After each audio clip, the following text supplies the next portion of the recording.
श्रीलंका में इन्हीं हालात के अंदर प्राइम मिनिस्टर का घर जला दिया था। क्या इमरान खान वज़ीर-ए-आज़म हाउस पर हमले पर उकसा रहे हैं? अपोजिशन में हो या हुकूमत में, इमरान खान ने अपने बयानात में हमेशा जारहाना अंदाज और तशद्दुद शामिल रखा है। कल अपने वीडियो लिंक में खिताब करते हुए साबिक वज़ीर-ए-आज़म ने कहा कि ऐसे ही हालात में श्रीलंका में वज़ीर-ए-आज़म का घर जलाया गया।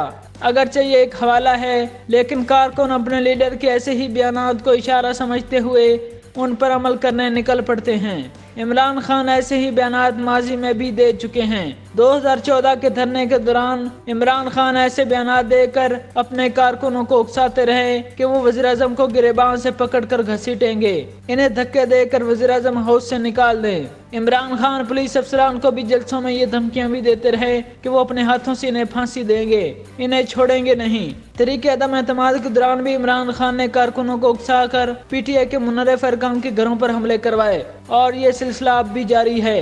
बिरोने मुल्क हो या अंदरून मुल्क, पीटीआई के कारकुन इमरान खान ने मुतशद्दिद बयानात पर अमल करने से बाज नहीं आते। अब अपनी तकरीर में श्रीलंका के मुतशद्दिद हालात का हवाला देना आने वाले वक्त में पाकिस्तान के लिए खतरनाक हो सकता है।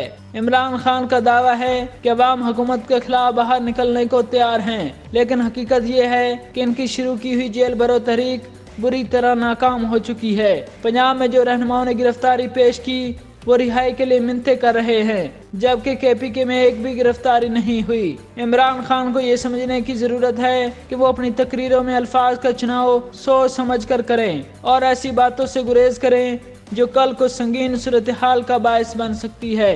लेकिन वह इमरान खान ही क्या जो तहम्मुल और बर्दाश्त से काम लें।